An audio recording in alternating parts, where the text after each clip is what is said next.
எல்லாருக்கும் வணக்கம். இப்போ அம்மம்மா கிச்சனில் பாருங்கள் அவத்திக்கீரை கொழுந்தா வச்சுருக்கேன் பாருங்கள். இந்த அவத்திக்கீரை அவ்வளோ ஒரு மெடிசன்.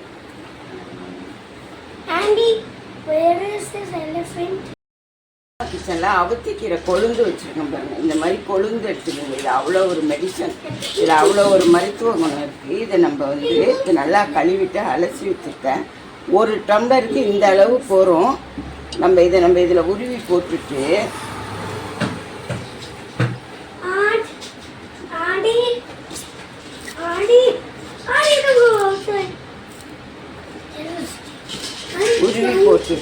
இதில் கொஞ்சம் ஜீரகம் போட்டுக்கோங்க. இதில் இந்த அளவு ஜீரகம் போட்டுட்டு இதில் நல்லா தண்ணி கொதிக்க வச்சுருக்கேன். இஞ்சி கொஞ்சம் தட்டி போட்டு கொதிக்க வச்சுருக்கேன். இந்த தண்ணியை இதில் நல்லா ஊற்றிடலாம். நல்லா ஒரு கிளாஸ், ஒருத்தருக்கு ஒரு கிளாஸுக்கு இந்த தண்ணி இது நல்லா மூடி வச்சுருங்க. மூடி ஒரு நைட்டு நல்லா இதிலே வெந்து இந்த தண்ணி இதில் இறங்கியிருக்கும். அதுக்கப்புறம் நம்ம என்ன பண்ணுறதுன்னு பார்க்கலாம். இந்த கீரை பாருங்கள். இந்த கீரை பேர் மூக்கரட்டான் கீரை. இந்த மாதிரி இந்த மாதிரி வயலட் கலரில் பூ இருக்கும். இது அவ்வளவு மருத்துவ குணம் உள்ளது. இதை சமைச்சு தான் இது சாப்பிட்ணும். சூப்பு வச்சு சாப்பிட்லாம். நான் அடுத்த வீடியோவில் இது எங்கேருந்து நான் பறிச்சுட்டு வந்தேன், எப்படி சமைக்கிறதுன்னு அடுத்த வீடியோவில் உங்களுக்கு சொல்லித்தரேன். இப்போ நம்ம நேற்று அவத்திக்கீரை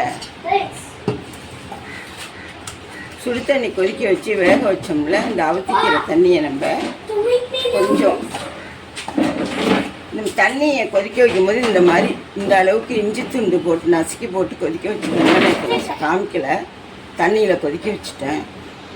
இப்போ இதில் கொஞ்சம் உப்பு சேர்த்துக்கலாம்.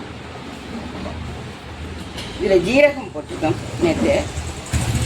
இப்போ நல்லா மிக்ஸ் பண்ணிவிட்டு இதை நம்ம வடிகட்டிடலாம். பாருங்கள் எப்படி அந்த சாறு இறங்கி இருக்கு பாருங்கள்.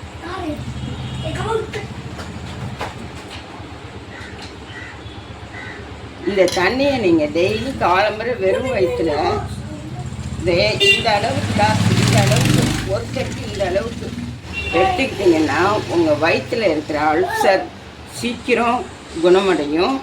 அப்புறம் சுகர் லெவல் குறைஞ்சிக்கிட்டே வரும். நீங்கள் டெய்லி ஒரு 10 நாளைக்கு எடுத்துக்கிட்டு அதுக்கப்புறம் சுகர் டெஸ்ட் பண்ணிங்கன்னா உங்கள் சுகர் லெவல் குறைஞ்சிருக்கும். ப்ரெஷர் சுகர் எல்லாமே குறைஞ்சிருக்கும். இது அவ்வளோ ஒரு மருத்துவம் குணமுடைய கஷாயம், சூப்பு ஏதோ ஒன்று சொல்லலாம். சாப்பிட்டீங்கன்னா டெய்லி வெறும் வயிற்றை எடுத்து குடிச்சிட்டு வாங்க. அவ்வளோ நல்லாயிருக்கும். அதே மாதிரி அடுத்த வீடியோவில் இது எப்படி சமைக்கிறதுங்கிறதையும் நான் உங்களுக்கு போட்டுக்கோங்க. இது ரெண்டுமே நம்ம உடம்புல இருக்க வியாதி அத்தனையையும் குணப்படுத்தும். இந்த வீடியோ உங்களுக்கு பிடிச்சிருந்தா ஷேர் பண்ணுங்கள், கமெண்ட் பண்ணுங்கள், சப்ஸ்கிரைப் பண்ணுங்கள். தேங்க்யூ, வணக்கம். வெறும் வயிற்றில் குடிச்சு காட்டுறேன். குடிச்சிட்டேன் பாருங்கள். எதுவுமே கசக்காது, எதுவுமே இருக்காது. அவ்வளோ நல்லாயிருக்கும். இஞ்சி கொஞ்சம் போட்டுக்கிட்டிங்கன்னா சூப்பராக இருக்கும். இதை நீங்கள் டெஸ்ட் பண்ணி பாருங்கள். பார்த்துட்டு எனக்கு கமெண்ட் பண்ணுங்கள், ஷேர் பண்ணுங்கள், சப்ஸ்கிரைப் பண்ணுங்கள். தேங்க்யூ, வணக்கம்.